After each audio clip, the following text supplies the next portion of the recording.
All right, we got about well, actually my watch just struck 1 o'clock, so I guess it's officially time to begin. Ellen and Linda, are you okay to go ahead and get started?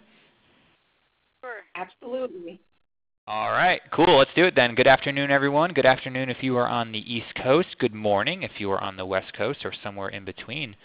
Thanks for joining us for today's Bloomerang webinar, Are You Good Enough for Me?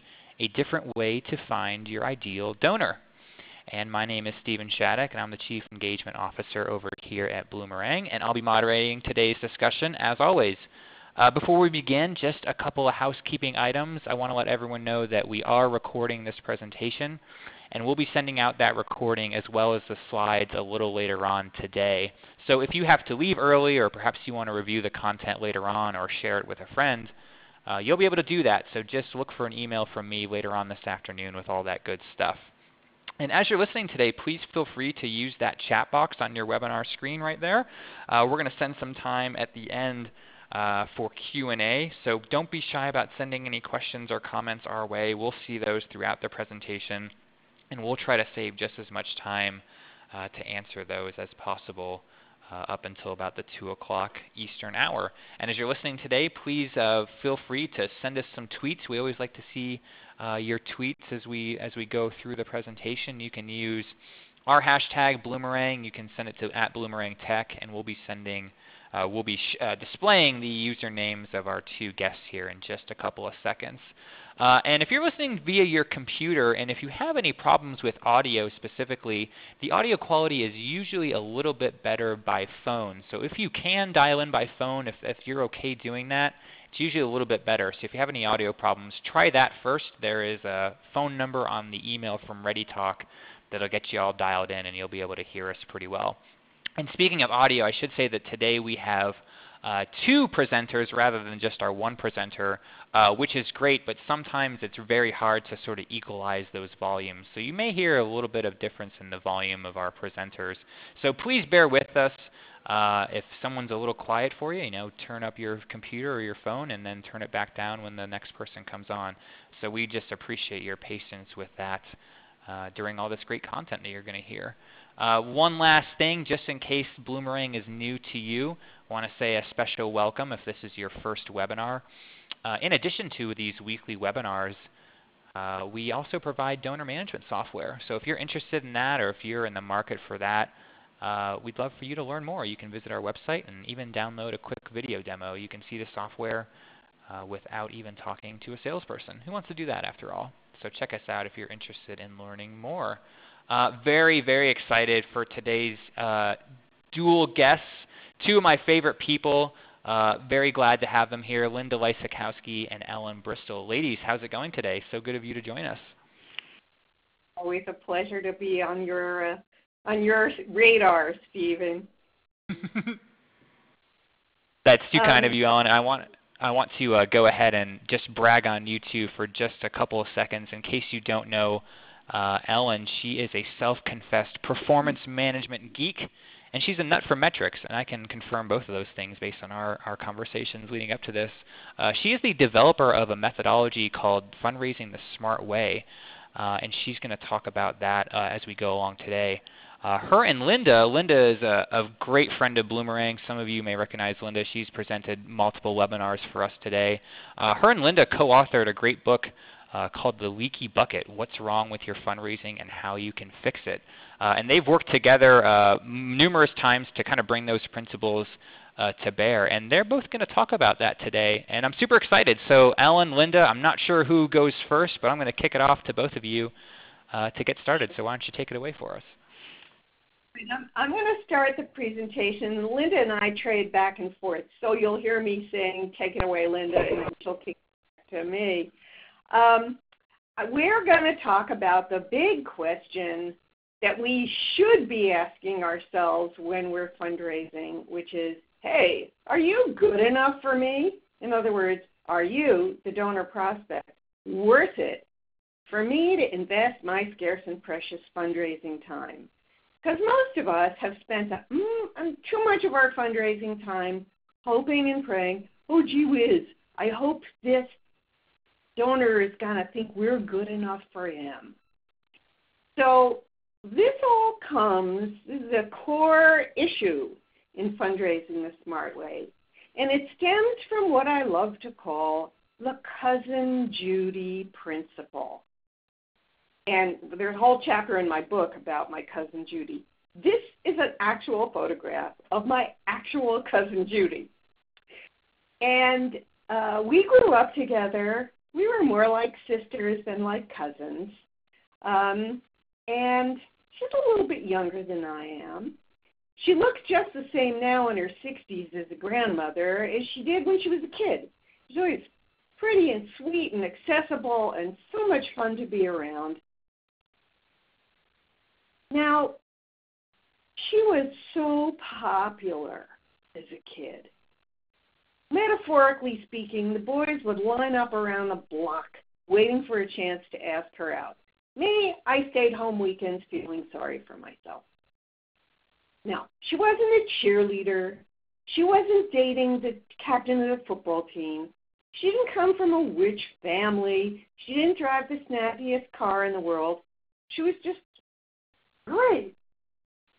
And years later, after it didn't sting so much, I finally asked her, hey, what was the story with you in high school? How come you were such a big success? And she said something that has never left my mind. And it was, I never questioned whether I was good enough to date any of those guys. I only asked myself, hey, are they good enough for me? And thus was born the concept of fundraising the smart way, or one of the elements in it. Namely, are we obligated to chase around after every prospective donor out there just because they have money? Well, the answer is no. To start with, let's talk about your fundraising time real quickly. Guess what? You don't have much of it.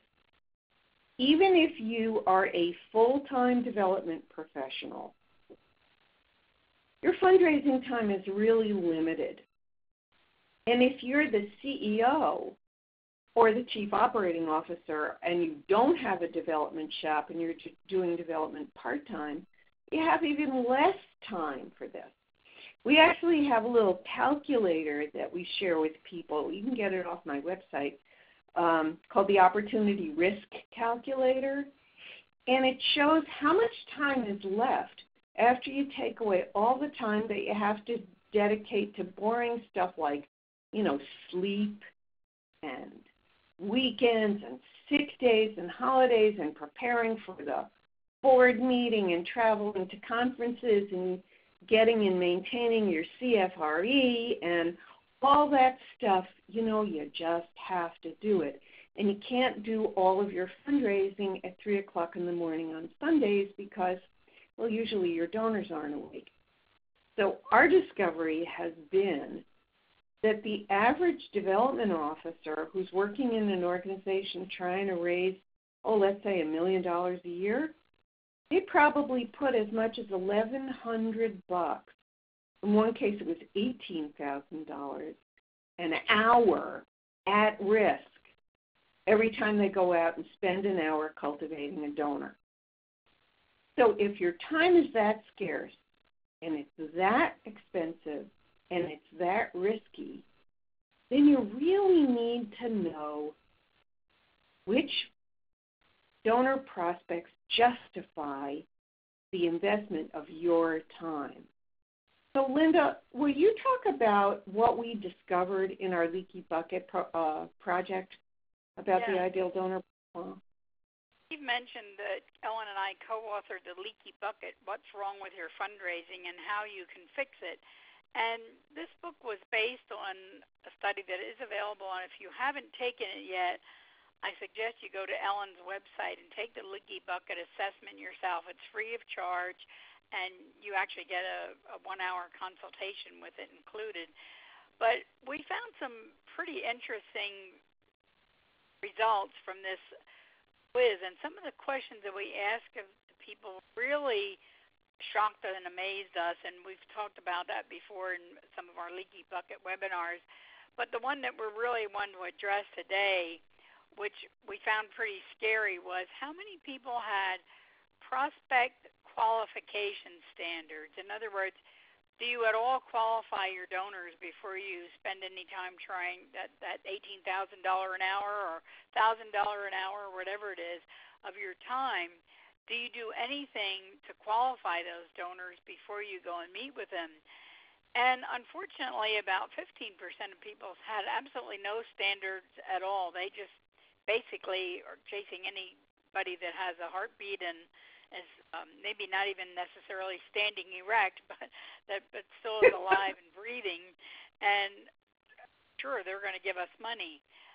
The majority of people, 61%, said they had preferences, like maybe they preferred people with wealth, maybe they preferred people who lived in a certain geographical area, but they've never documented those standards. It's just, well, everybody knows this is what we're looking for. Well, believe me, probably everybody doesn't know what you're looking for if they're not documented.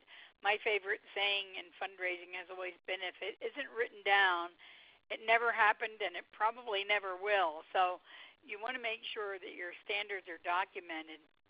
About 17% said they do have profiles based on the capacity to give, and there are lots of tools out there that you can use to find out what a person's ability to give.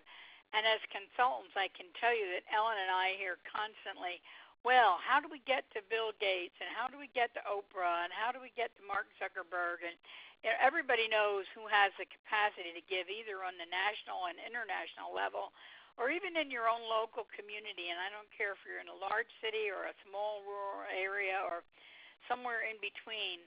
Everybody in town knows who the people are who have the capacity to give. But that doesn't necessarily mean that they're going to give to you.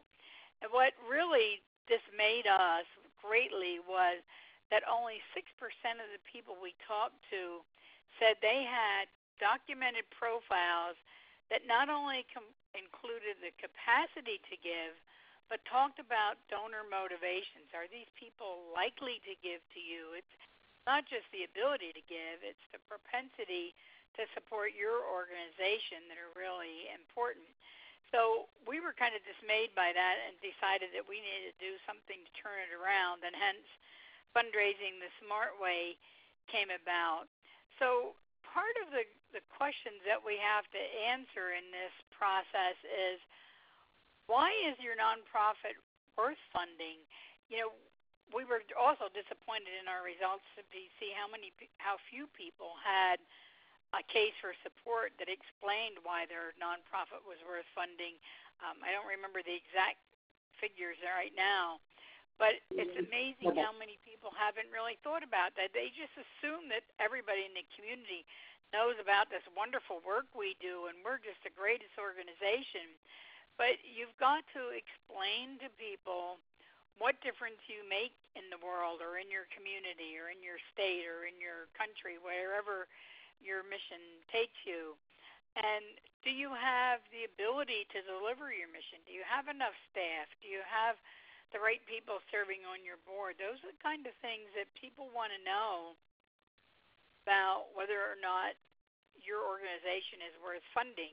So the first part of this equation is the donor worth my time? And the second part of the equation is, am I worth the donor's time, or my organization worth the donor? So you've got to think about what your value added is. And in this process of Fundraising the Smart Way, we help you determine what are the donors' values, what do they find valuable, and then what is your value added, so you can match those things up. And it's really quite an interesting process. We're going to delve into it a little bit here. But you've got to learn whether or not you can really have the traits that affect your donors. And we're going to use a couple examples of some organizations with their permission. One of our clients is Delta Waterfowl. And one of the things that we've taken them through the exercise, they're now in the mentoring stages of their program, but it's been an amazing journey for them to find out what their value added is and what the values that their donors are seeking. So what we came up with was a bunch of values that they had to offer the donor. And some of these values included things like they're very passionate about what they do. We've been working with them for several months now, and they have about 14 development officers that we meet with on a weekly basis, and they're really amazingly passionate. And we meet with them by video chat, so we can see the trophies on their walls and things that are really important to them. And we know that they as an organization are just as passionate about their cause, which happens to be waterfowling and habitat conservation, as their members are. Their members are very passionate about this. They interviewed a bunch of their members and found out some of the things that really appealed to them. For example, they have innovative programs, and there may be other waterfowl organizations out there, but they have some programs that nobody else offers. For instance, they're willing to advocate and take on some tough issues. This was really important to their donors, that they're willing to take on the tough issues and sometimes advocate for things that may not be politically correct in some cases, but it's important to their donors and it's important to them.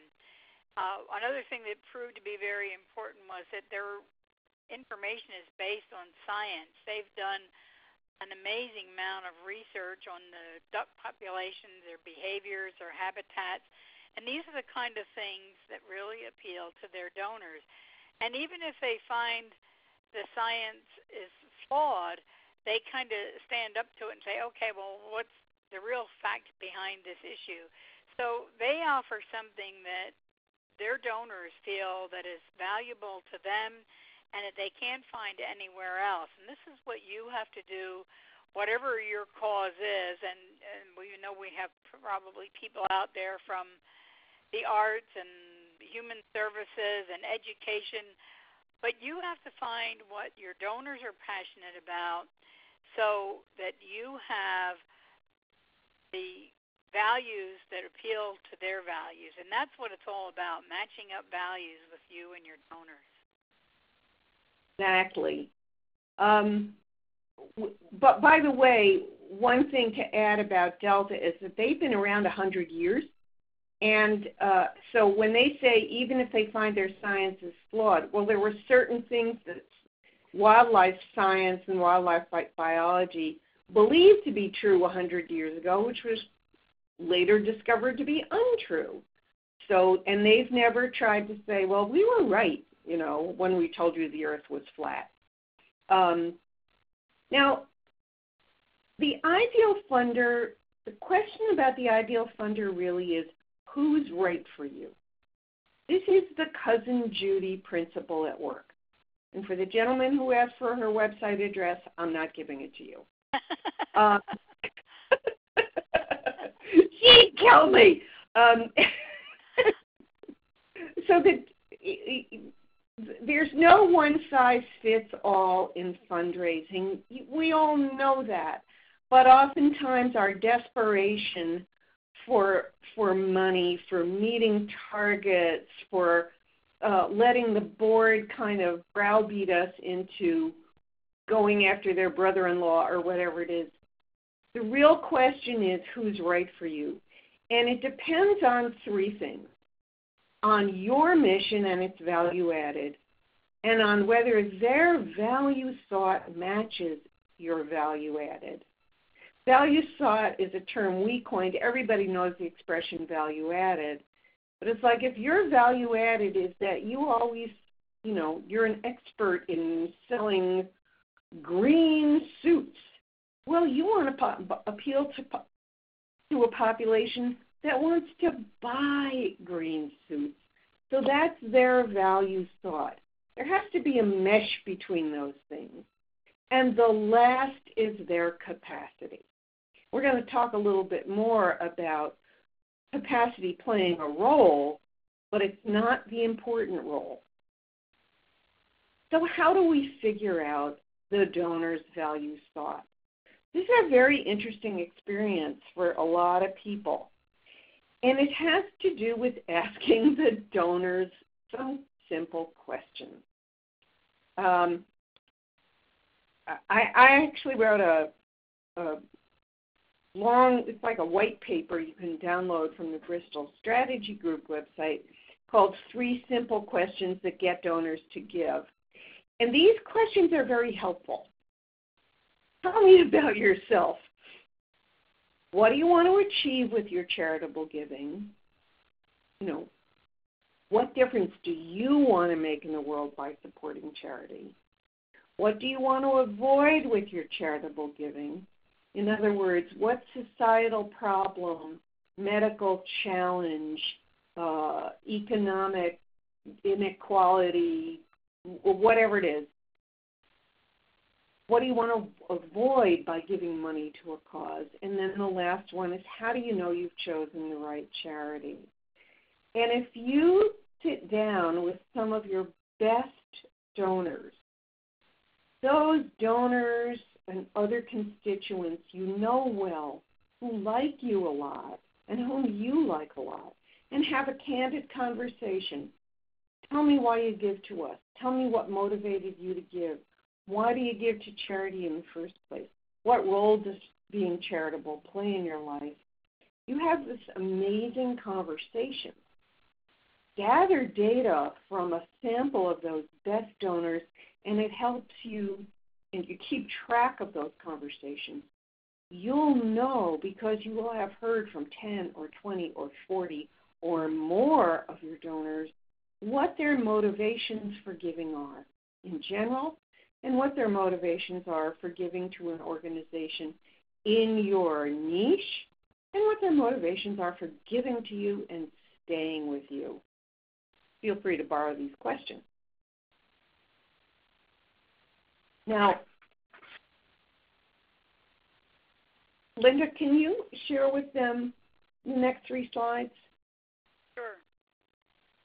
And some of the things that we found working with Delta is some of the things that the donors' values were that they wanted waterfowling to be around for their kids and their grandkids and maybe their great-grandchildren, and they wanted them to enjoy it as much as they did. So, you know, family values are important to a lot of donors, that what they enjoy, they want to be around. And you could translate this into whatever type of organization you have. For instance, if you were a college or a university, you might have donors who feel that they want the same quality education to be available to their kids as they got at your university. So no matter what your organization is, think about that, and that may not be important to everyone, but it's important to their donors. And these are the kind of things that they're looking for then in future donors. Do they have other donors who have that same interest in giving back to their kids and grandkids?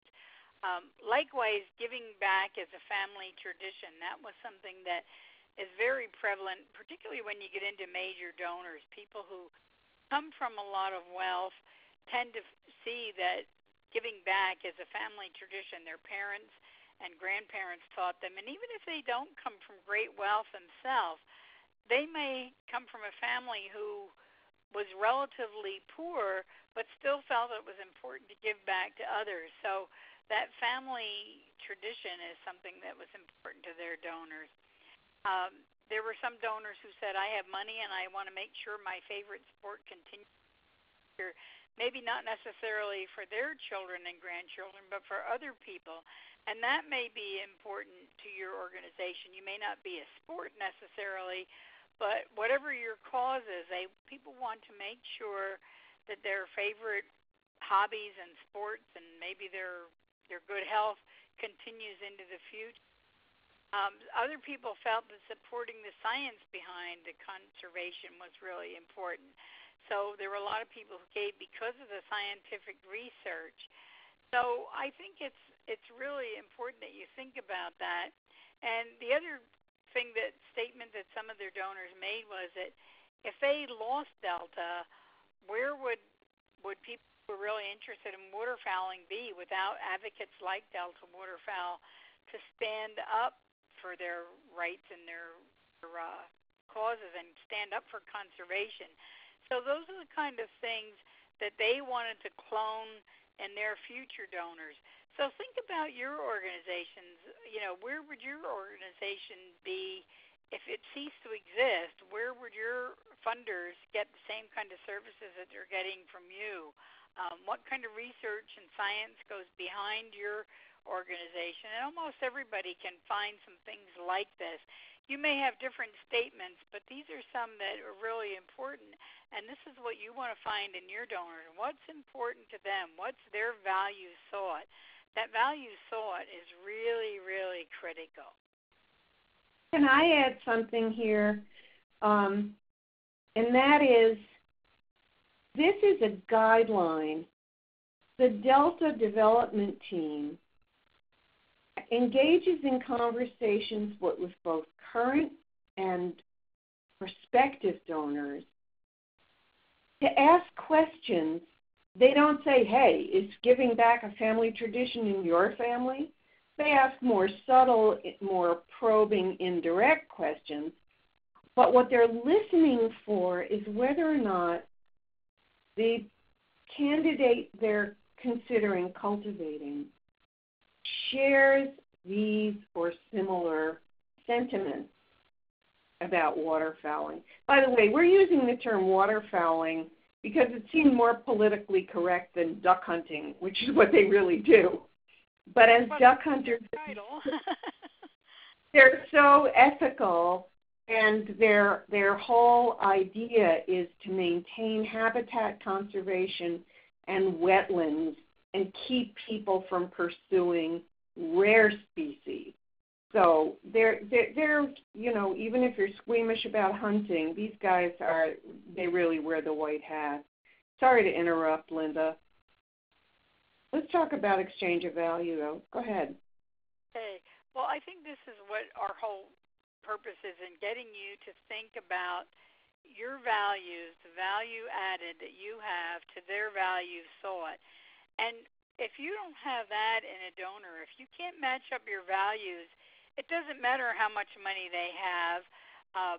People who approach donors strictly based on their wealth usually end up getting maybe a small token gift if the donor does not see that your values match up with the values that they seek. And we sometimes forget about that. We talk about our values, and I often say, many organizations, in fact, every organization should have a written value statement, but I wonder how many of them actually think about their donors when they're writing that value statements. In my experience, putting together value statements usually comes from a board and maybe the administrative staff sitting together at a planning session or some kind of a special meeting that they call to develop value statements, and they talk about what's important to us. And yes, there are going to be things that are important to you, those lines in the sand that you're not going to cross, or you're not going to give up your integrity and things like that. But most people, when they develop their value statements, they really don't take into account, are these the values that their donors are seeking? So what we'd like you to do is take that whole values statement an extra step and say, what are the values that our donors are seeking? Unless you sit down and talk to your donors, you're not going to know what that is. Ellen, do you want to do the next slide, or should I? This is kind of complicated. You can do it, unless you want me to do it. I'm glad to jump in. This is the part of the exercise that when we work with our clients, I find especially really exciting. We've taken through, and this is an example again from Delta, the value-added strengths that they felt like they had, innovative programs, willingness to take off on tough issues. These are the things that they decided. And then they look at their existing and their prospective donors and say, okay, those three questions that Ellen suggested, what is it that donors want to achieve? What is it that they want to avoid? And how do they decide which is the right charity that's going to help them achieve what they want to achieve and avoid what they want to avoid?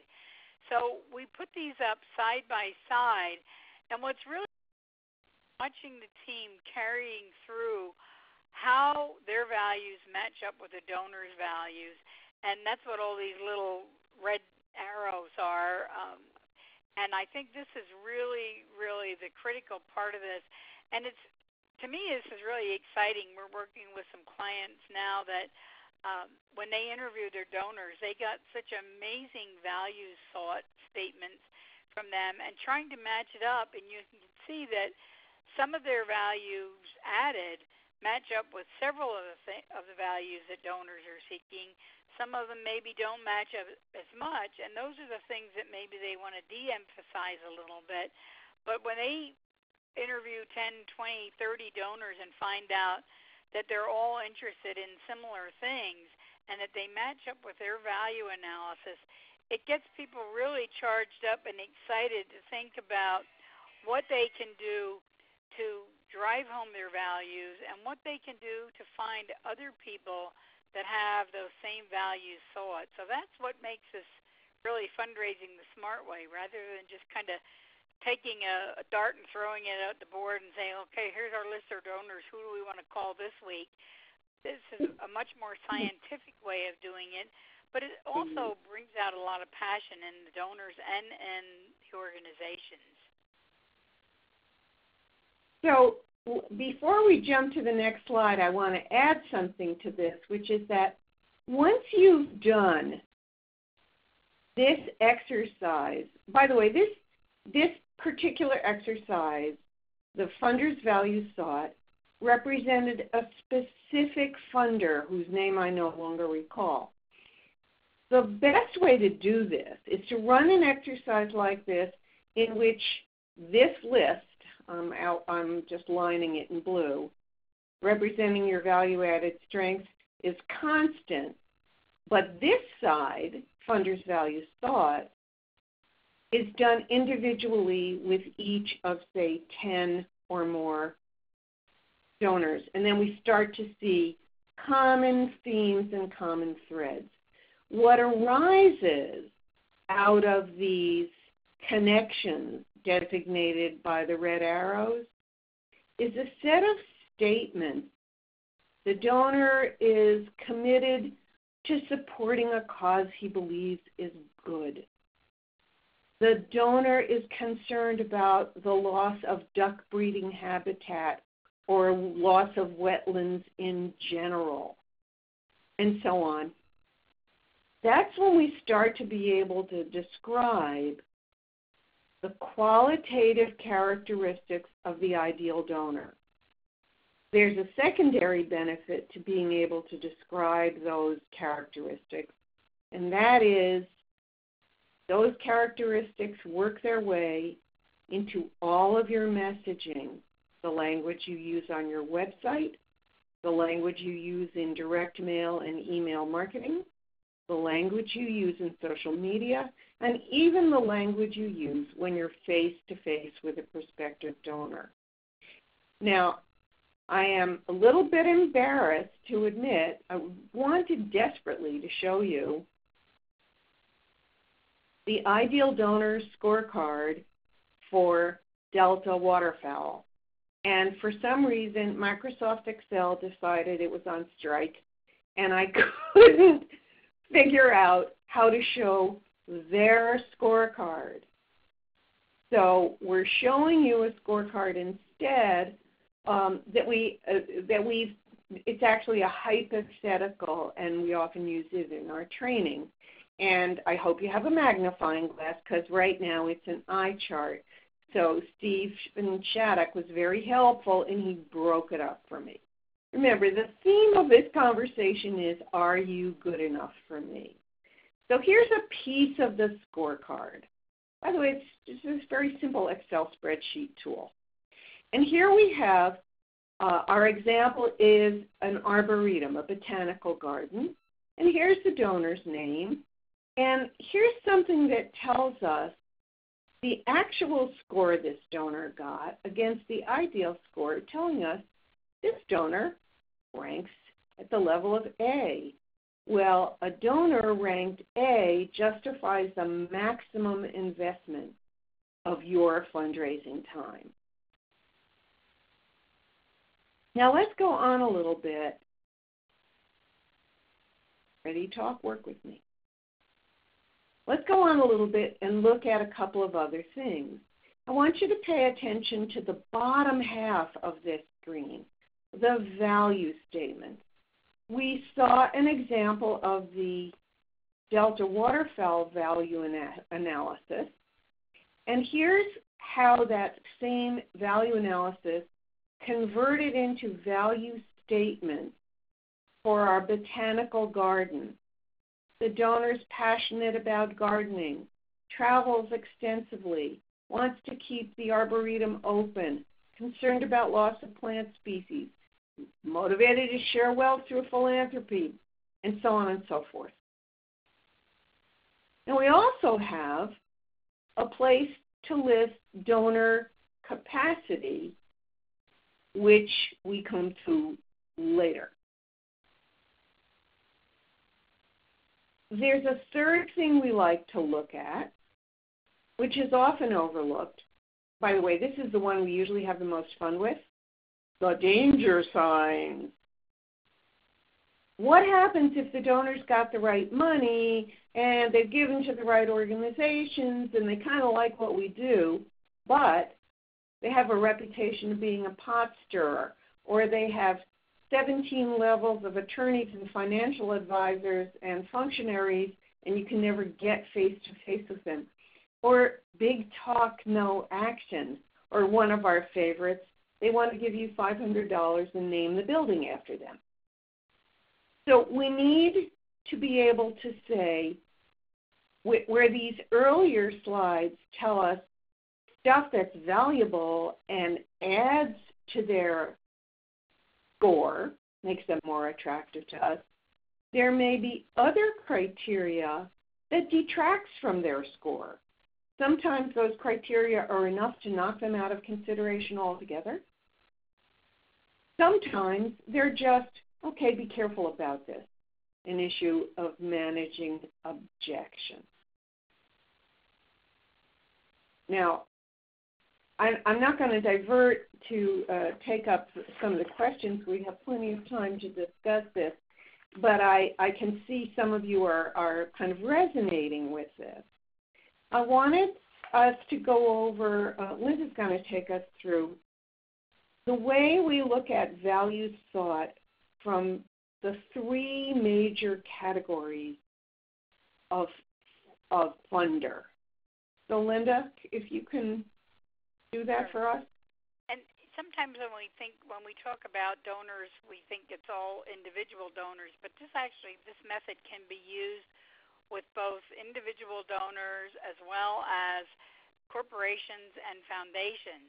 So what we're looking for when we talk to major individual donors about their values sought, we're looking for what kind of passion or conviction they have about philanthropy in general, and are they particularly keen on our cause? If we're feeding the hungry, is hunger an issue that really resonates with them? We also are looking at what do you want to avoid question, what kind of social problems are they trying to avoid? And let's say you're an environmental group and you're trying to protect the water in a state or a city or a county or the country or the world. That's a social problem that that's more than a social problem, it's a health problem as well. But those are the kind of things that we're looking for. What are these major donors looking for as far as what convictions they have, and how can they get involved? How can they volunteer? How can they donate to your organization? What kind of recognition will they get? Those are some of the questions that we typically ask and talk to major donors as individuals about, because they're usually interested in all of these things, the things they really care about, and everybody's got their own hot button. Some people are more passionate about health care, others are more passionate about education, others are more passionate about the arts, but those are the kind of things that we're trying to find out from individuals. And then when we come down to talking to foundations, we're going to have some different, corporate sponsors. Corporate sponsors might be looking for other things, such as what kind of business opportunities might we gain by supporting your organization? Do we have access to come in and talk to your clients? Can we have a banner up at your event? Can we sponsor a program and maybe sit down and meet with the families that we're helping? Just a classic example of this, I once worked at the Boys and Girls Club that had an annual steak and burger dinner where the business people came and ate hamburgers and the kids came and ate steak, and it was a great opportunity for them to actually interact with the kids they were helping. So those are the kind of things that businesses are looking for. They're also looking for, will this investment give us more community and leadership? There are some organizations, if you're a large educational institution or a hospital or museum, that people want to be involved with because it's sort of the hot thing in town. I once worked for a museum, and everybody wanted to jump on board and support this museum because it was all the buzz in the local community. And so one of the business people once told me that they knew I was doing a great job because when they went into this one famous bar and restaurant where everybody hung out, the museum was on everybody's lips. Everybody was talking about it. So those are the kind of things that businesses are looking. They want to be a part of something that other businesses are supporting, and so they're respected as leaders in the community. And they want to be looked at as good corporate citizens, too, because I think most businesses are philanthropic, but there's some self-motivation. If they can say, I support XYZ, our bank is supporting this local food drive to end hunger or whatever we're doing, those are the kind of things that corporate sponsors typically look at. So the questions that you ask to a corporate leader might be very different from the questions you're going to ask a major donor. And then the final category that we use this methodology with are grant makers. And grant makers have their own motivations, their own values. So they're they want their grantees to succeed because they want to be known as, well, we gave money to this organization so it could do X, Y, and Z, and so it could stop this, cure this disease, or stop hunger, or, alter the scene of domestic violence in our community. Those are the kind of things that grantees want. And they also are looking at things that they want to avoid. What is our grant to this organization going to help avoid in our community? Homelessness, whatever the cause may be. And then grantors are looking at, do we measure our success as a funder? And the way they measure that is by looking at your measurements. How are you measuring success as an organization? So the questions that you ask each of these people may be different, but they're all based on that concept of what do we want to fund, what do we want to avoid, and what are our values, and what's going to make us support your organization opposed to maybe the 3 other organizations in town that do similar work. So all of those things are questions. So we have kind of a formula that we wanted to share. That is, take your value added, what you have to offer, and add the value sought, what they want. And if those two match up, what they're going to equal is engagement or giving or donating or funding, however you want to word it. But you've got to have both areas of this equation to equal success. So you've got to have your value added and their value sought matching up. Now, at this point, some of you are asking, what about capacity? And we know that capacity is important. You can have someone who's got the exact perfect exchange of value and deep engagement and the ability to give you $50 every 3 years. Those guys don't justify too much of your personal time. You want to be nice to them. They get the card, they get the phone call, they get the kiss on the cheek. But if engagement is not there, then having great wealth means nothing. if engagement and capacity are there together, that's fantastic. We're big fans of prospect research, but we believe that the right prospect research is going to give you good insight into past giving history because that aligns with values sought. Now, just a few little handy tips and tricks. If you're going to start raising funds on the Cousin Judy principle, are you good enough for me? Then you have to cut this stuff out. No begging, no pleading, no, oh, you help me out, do me a favor, the roof is leaking, I'm in a jam. For us. And the other thing you have to avoid is the usual suspects. Linda and I talk about this all the time. You know what? Don't go bug Oprah and Mark Zuckerberg and Bill Gates and your local versions thereof. They have erected barricades to the 9 million people who want a piece of the action. You're wasting your time unless you already know they have a mad passion for your cause. And there are a few additional handy tips and tricks. Linda's better at this one than I am. Well, I think some things that you don't want to do is arm twisting by board members. We constantly want our board members to help fundraising, but there are a lot of ways that board members can get involved in this whole process. And it's not always just going out and finding their friends and twist their arm for money, because people who give like that will give maybe to give their friend, the board member, to shut up and go away, basically. And sometimes we call that go away money. But they're not going to continue to support you because they don't share your values. They don't have the values sought to match up with your values added. Now, some might, and that's what you want your board members to do, is focus on not so much going out and twisting their arms for money, but find the people who do share your values, because often donors and board members will hang around with other people who share their values. Let's face it, most of us, our friends, much share our values, not maybe necessarily all our values, but if we're passionate about something, we tend to hang out with people who are passionate about those things. The other thing that I think is really a good tip is when you're looking for prospect research services, don't just look at the wealth. There are loads of sources out there, and you can find a lot of stuff on Google about a person's wealth.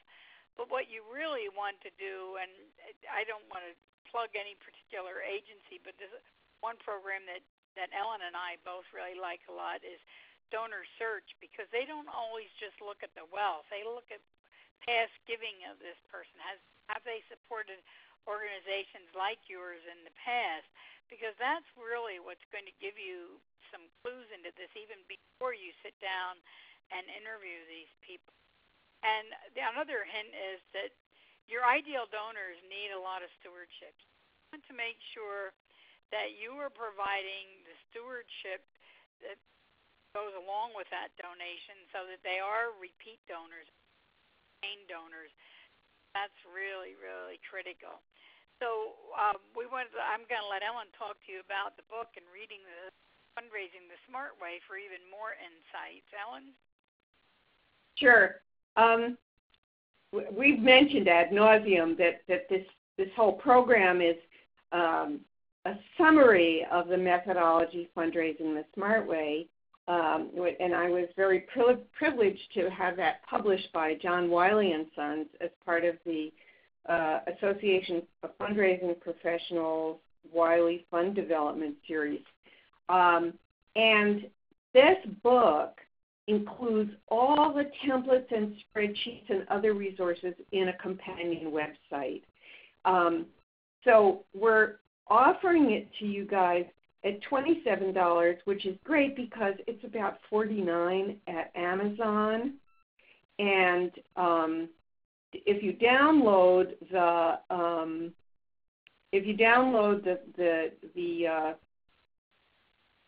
PDF, you can get the link to my website where you can buy it for $27. And we wanted to also talk about some other offers we have for you guys. Fundraising the Smart Way is delivered as a program. It's actually a 6-month project. We guide you through how to create your ideal donor profile and a number of other instruments and tools, templates, and the whole methodology to put your fundraising on a very systematic focus for the purpose of consistent and predictable income growth. And we offer it in 2 ways. One for large agencies with a fairly substantial price tag. But for smaller agencies, we like to bring together 5 or up to 5 agencies who work together in a collaborative learning cohort. And again, it's a 6-month program. And sorry, I'm distracted. Go away from me, person. And we're going to make this available to Bloomerang users at a discount off our standard price. So I briefly spoke to Stephen about this. We're going to publish stuff about it later. A larger agency is one that can delegate 10 to 15 people to the program. So that means 10 to 15 people dedicated to fundraising, marketing, and senior management. A smaller agency is typically well under $1 million a year, where you're asked to delegate up to 3 participants. We also offer the Leaky Bucket assessment, which is for free, and we're just starting to offer a really interesting organizational capacity assessment tool. So for Bloomerang users, that's half off. So it's about $300, and you get a 90-minute consulting thing from that too. So come to our website to find out more about Fundraising the Smart Way. Use the link that you'll find on your PDF, and it'll even show you our 5-minute video about how it works. Complete your Leaky Bucket assessment.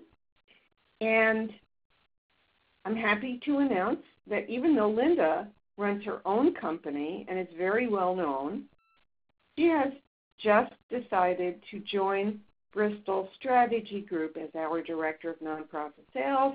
Can I have a whole lot of applause? Yay, everybody. I'm so happy. And thank you, Linda. So, Stephen, we've got a few minutes left. Yeah, we can do some questions. That was great, ladies. Thanks so much. That was really cool to see all the case studies and scorecards. I think people really like that scorecard. We had multiple requests for you to send that to them if you don't mind them. If you don't mind sending out that scorecard. We can certainly send you. Make sure that those who download the file can download the Arboretum scorecard, and I can provide you with a copy of a sample scorecard. Okay. Can people also email you if they don't get it for some reason? Yes, but please do. Cool. All right, awesome. Well, I'll leave the contact info on the screen while we do some questions. We've got a couple neat questions here. Probably only have time for maybe 2 or 3. Got a question from Larry here about planned giving. He says some of our donors would be considered land rich and cash poor.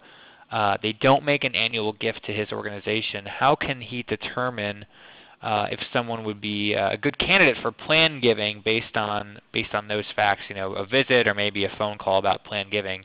So they've got a lot of land, maybe they got some assets there, but they're cash poor. Would that still be worth it in your mind? By all means. You know, you need the money today, but you're also going to need the money the day after tomorrow or the year after next. So the key question isn't what are they going to give you and how are they going to give it to you. It's do they have their engagement to offer you? Because the more people are engaged with you, the bigger your brand becomes. And I would, planned giving requires quite a bit of investment on both parties' part. You can't just, leave the car running and come in and drop off a deed to 50 acres of land. So you have to do the same kind of due diligence to figure this stuff out. Linda, you want to add something to that? I also think when you're talking to donors, that question, if you remember when we talked to some of the people at Delta who talked about what prompted them to give, some of them said they want waterfowling to be around for their kids and grandkids. Those are the kind of hints of this is somebody who's concerned about the future of your organization's survival. So they would probably be a perfect candidate for a planned gift. So you can design some of your questions that ask people about what's important to them, and if something like that surfaces, that's an ideal planned giving prospect, I would think. I would too. In fact, what we usually find is that people who invest in this approach, it doesn't have to be with us, but a similar approach, will end up creating an ideal donor profile for individual donors, corporate sponsors, grant makers, and planned giving donors. We even have a client that has their founder is a celebrity, and they have a special scorecard for for qualifying celebrities. I love it. You could even, correct me if I'm wrong, but maybe even do it for potential board members? It's actually a tremendous tool for board recruiting. Yeah. And gets you out of the, okay, he said he'd serve, poof, he's a board member. And then you're sorry. I think we do the same thing with board members as we do sometimes in donors, and that's a pulse. Right. Much more than we need to be looking for. That's a great way to sum up the whole presentation.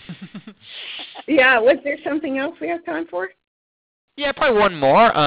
Janet here, is it better to identify donors' values through surveys or face-to-face meetings or both? Is that something that can be done remotely, or should that always be a face-to-face meeting, you think? Well, two things here. First of all, surveys don't hurt, but they don't get to the heart of the matter. What really seems to work is conversations.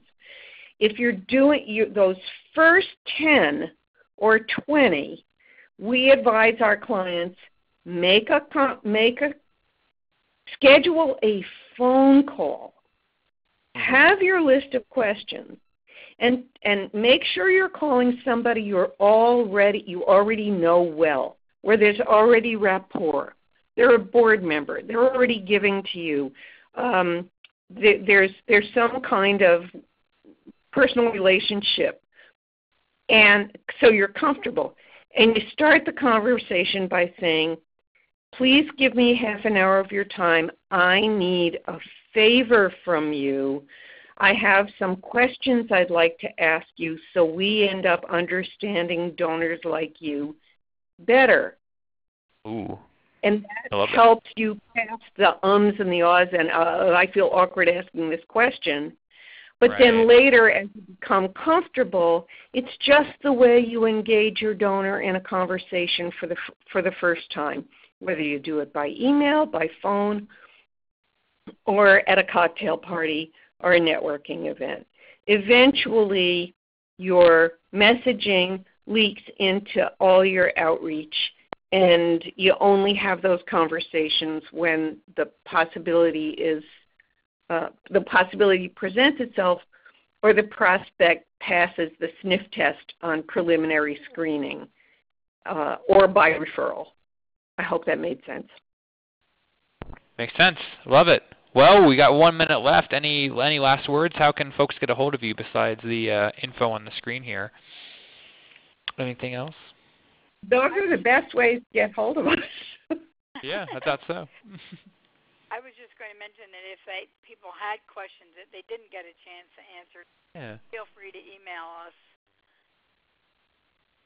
And I just want to briefly answer something Lynn says. Do donors readily sit down with organizations and discuss their interests? And the answer is they're dying to be asked these questions. Yeah. Nobody asks them.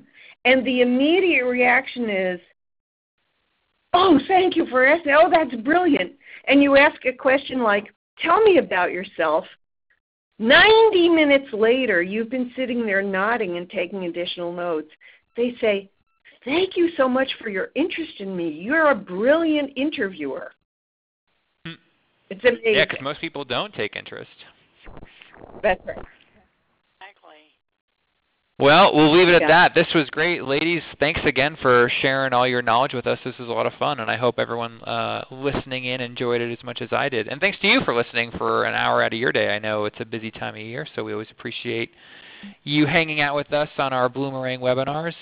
Lots of resources on our website that you can check out as well. I want to turn your attention to our next webinar. Not next week. I'm actually taking a vacation next week. So sorry, we won't be here next week. I hope you'll allow it. But 2 weeks from tomorrow, we're back on our regular Thursday schedule. We're talking about mid-level donors. If that middle section of your pyramid, you're having some trouble with that, nurturing that, getting some people to give at that mid-level, check us out. Thursday, May 19th, Maeve Strathy is going to join us, one of my favorite Canadians.